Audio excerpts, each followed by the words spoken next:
तो देखिए तमाम बड़ी खबरें जिन पर दिन भर नजर बनी रहने वाली, लेकिन इसी बीच एक बड़ी खबर जहां झारखंड की लातेहार पुलिस को बड़ी सफलता मिली है। जेजेएमपी सुप्रीमो समेत 2 उग्रवादियों को ढेर कर दिया गया है और 10 लाख का इनामी था जेजेएमपी सुप्रीमो पप्पू लोहरा।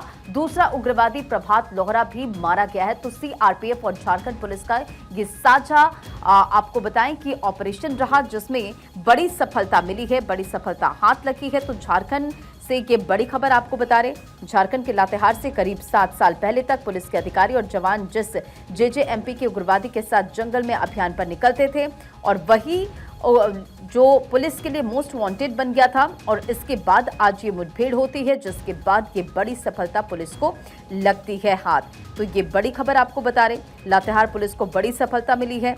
और देखिए इसमें 10 लाख इनामी पप्पू लोहरा समेत 2 उग्रवादियों को ढेर कर दिया गया है। अब इस पूरे मामले को लेकर जो पुलिस की टीम है वो लगातार जांच पड़ताल कर रही है। झारखंड के लातेहार जिले में शनिवार की सुबह यानी कि आज सुबह एक बड़ी सफलता पुलिस की टीम को मिली है। धनंजय मंडल इस खबर पर अधिक अपडेट के साथ जुड़ गए। धनंजय, झारखंड में पुलिस की बड़ी कार्रवाई, 2 उग्रवादी ढेर कर दिए गए, क्या कुछ जानकारी ऐसे लेकर? देखिए, लातेहार एक नक्सल प्रभावित एरिया है और लातेहार सदर के अंदर एक जंगल है। उस जंगल में वहां के एसपी को गुप्त सूचना मिली थी और देर रात जब सर्च ऑपरेशन चलाया जा रहा था उस समय वहां पे 10 लाख के जो इनामी पप्पू लोहरा उसके साथ जो दस्ता था उन लोगों के साथ फायरिंग शुरू हुई। लगभग कई घंटों तक फायरिंग चली और फायरिंग में जो पप्पू लोहरा से 2 नक्सली ढेर हो गए।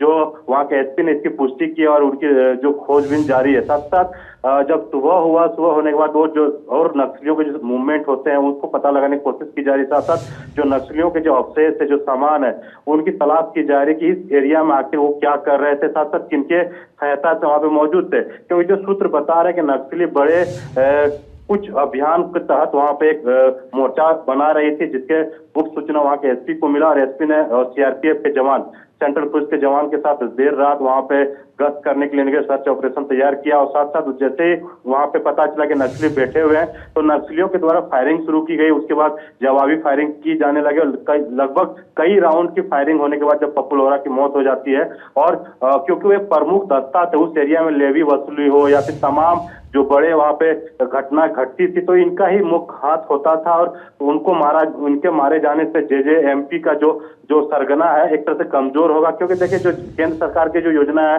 कि 2026 तक पूरी तरीके से जो नक्सलवाद है खत्म किया जा सके, अमित शाह का जो अभियान है उसके साथ झारखंड पुलिस और सीआरपीएफ के जवान लगातार जहां झारखंड में नक्सली बचे हुए, चाहे सारंडा जंगल की बात कर ले, गुमला हो या लातेहार या कुछ और छुटपुट इलाके, चाईबासा के इलाके में जहां पे नक्सली बचे हुए हैं उनको खत्म करने की कवायद शुरू की गई। और एक तरह से झारखंड सरकार के द्वारा कहा गया है जो नक्सली आत्मसमर्पण करना चाहते हैं वो आत्मसमर्पण कर सकते हैं ताकि उसको कुछ जो मुआवजा राशि राज्य सरकार के द्वारा दी जाती है उनको मुख्य धारा से जोड़ा जा सके। और जो नहीं अगर मुख्य धारा से जुड़ना चाहते हैं उनको इसी तरह से एनकाउंटर करके मार दिया जाएगा। उसी के तहत झारखंड पुलिस और सीआरपीएफ के जवान के तहत ये कार्रवाई की जा रही है और लगातार कई दिनों से इस तरह से नक्सली मूवमेंट की जो कार्रवाई कुछ दिन पहले आप देख सकते हैं छत्तीसगढ़ में जिस तरह नक्सलियों का नरसंहार किया गया सुरक्षा जवानों के द्वारा, उसी तरह झारखंड में भी लगातार एनकाउंटर किए जा रहे हैं नक्सलियों को और जो घटना है उसको अंजाम दिया जा रहा है। एक तरह से ये कहा जा सकता है कि लातेहार में अब अगर पहले जाते थे तो लोग डरते थे, लेकिन अब उस इलाके में कुछ ऐसे जगह बचे हैं जहाँ पे नक्सलियों का अड्डा बना हुआ उसको भी खत्म करने की सीआरपीएफ के जवान झारखंड के पुलिस के लगातार जारी है। तो लातेहार की इचाबाद जंगल में पुलिस की मुठभेड़ हुई है और एक बड़ी सफलता हाथ लगी। बहुत बहुत शुक्रिया इन तमाम जानकारियों के लिए।